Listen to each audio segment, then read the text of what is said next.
Halo teman-teman, kembali lagi di Rumah Film. Di video kali ini saya akan menceritakan alur cerita dari film The Way Home.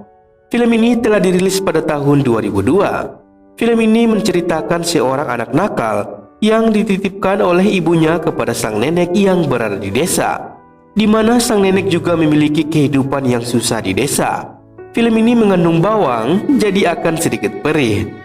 Oke, tanpa berlama-lama lagi mari kita masuk ke ceritanya.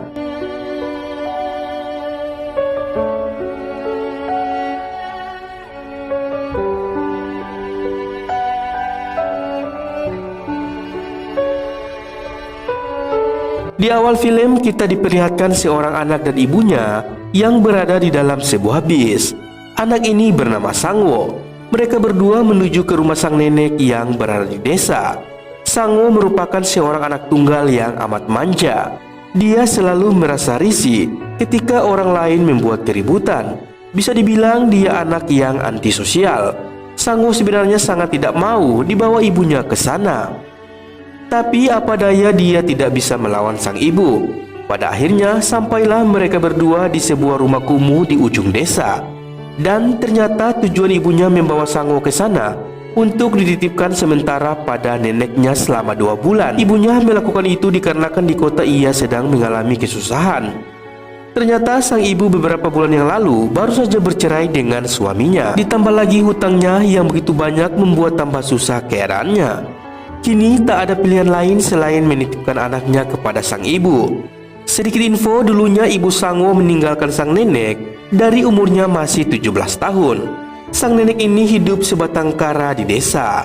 Diketahui jika neneknya ini bisu tapi masih bisa mendengar. Lalu sang ibu pun menitipkan keperluan dan makanan yang dibutuhkan anaknya tersebut. Dia juga memberikan makanan khusus orang lanjut usia kepada sang nenek. Dan sang ibu pun segera berpamitan untuk pergi dari sana. Akan tetapi sang nenek menyuruhnya untuk bermalam dulu sebentar. Tapi sang anak menolak karena dia harus pulang hari itu juga. Dan pada akhirnya ibu Sangwo pun harus pergi ke kota di sore harinya. Kini tinggallah Sangwo bersama neneknya yang sudah tua renta. Dengan langkah yang begitu pelan sambil membongkok dia berjalan menuju ke rumahnya. Malam harinya Sangwo makan bersama sang nenek. Sangwo memakan makanan kalen yang dititipkan sang ibu tadi. Sang nenek pun memberikan sayuran untuk Sangwo. Tapi Sangwo menolak dengan kasar dan mengembalikan ke piring sang nenek. Sangwo juga berusaha mencari hiburan dengan menonton TV tua milik sang nenek. Tapi sinyal di rumah itu tidak kuat yang membuat siaran TV tidak layak untuk ditonton. Sang nenek pun mengambil sebuah permen dan memberikan kepada Sangwo agar cucunya tersebut senang dan berbahagia. Tapi apa daya Sangwo tidak peduli dan tidak menerima permen tersebut. Jadi untuk mengisi gabutnya, Sangwo pun hanya bisa memainkan gamebot miliknya. Sang nenek hanya bisa terdiam memandang Sangwo yang terus bermain hingga dia tertidur. Tak lama kemudian perut Sangwo sakit karena ingin buang air besar. Karena jauh mau ke toilet, sang nenek pun memberikan mangkuk kaca miliknya agar Sangwo tidak jauh-jauh buang air besar. Dan dengan setianya sang nenek menunggu Sangwo saat itu. Dengan kehidupannya yang susah, terkadang sang nenek diberikan makanan oleh tetangganya. Hari itu seorang anak yang bernama Choi membawakan buah kepada sang nenek.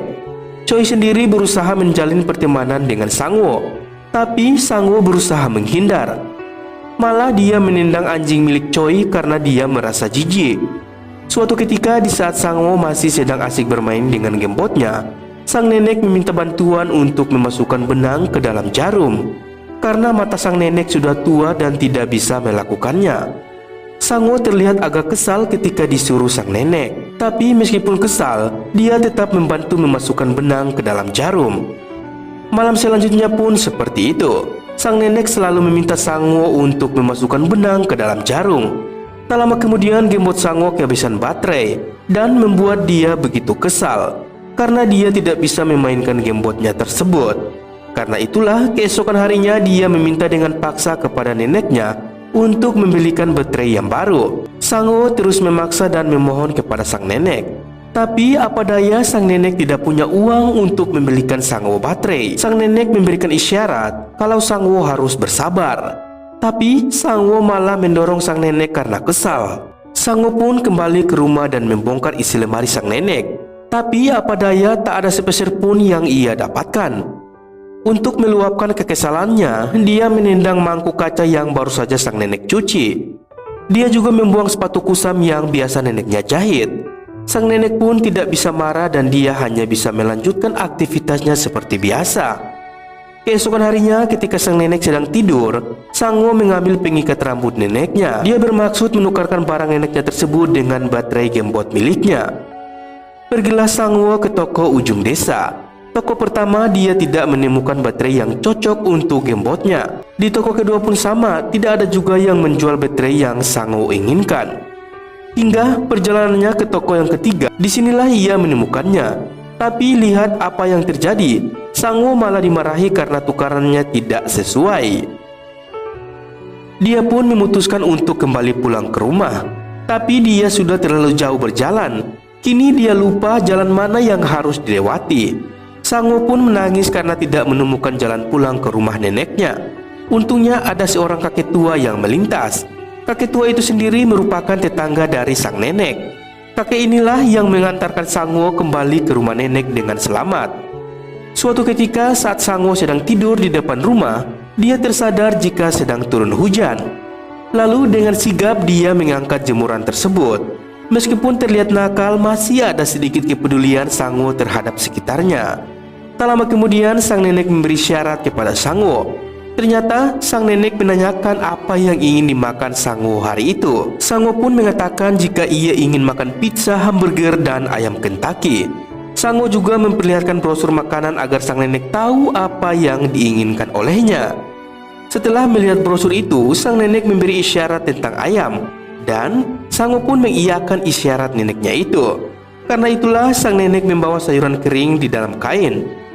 Lalu langkah demi langkah dia berangkat untuk menjual sayuran itu ke pasar. Di sore harinya sang nenek sudah membawa seekor ayam. Dia kembali saat hari tengah hujan. Di dapurnya dia mulai menyiapkan ayam itu. Lalu setelah jadi dia pun memberikan ayam itu kepada Sango yang baru saja bangun. Tapi Sango begitu marah karena ayam yang dimasak nenek adalah ayam rebus, bukan ayam Kentucky yang ia inginkan. Dan Sango pun langsung menolak mentah-mentah ayam tersebut. Dia tidak tahu bagaimana perjuangan sang nenek mendapatkan ayam tersebut.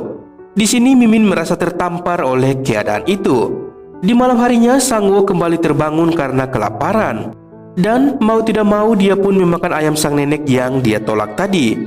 Keesokan harinya Sango menunggu sang nenek untuk bangun. Dan untuk pertama kalinya sang nenek tidak bangun dengan awal. Ternyata sang nenek sedang demam dikarenakan dia pulang saat hari sedang hujan kemarin. Dan ternyata Sango ini peduli juga kepada sang nenek. Dia menyelimuti sang nenek yang kedinginan saat demam. Sango bahkan mengembalikan pengikat rambut yang kemarin dia ambil secara diam-diam. Dan dia juga menyiapkan sisa ayam semalam untuk sang nenek makan. Singkat cerita, sang nenek dan Sango akan pergi ke sebuah tempat. Kemudian mereka pun menunggu bis yang akan mereka naiki. Ternyata mereka berdua pergi ke sebuah pasar. Setiba di sana, Sango melihat teman wanita dari kampungnya. Dia pun membuang keranjang yang dia bawa karena dia takut dan merasa malu di depan anak gadis itu. Dan sang neneklah yang kembali membawakan keranjang itu.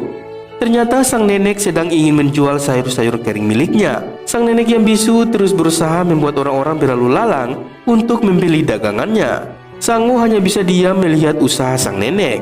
Dengan hasil menjual sayuran keringnya, sang nenek bisa membelikan sepatu baru untuk Sango. Neneknya juga membawa Sango singgah ke warung agar cucunya itu sesekali makan enak bersamanya.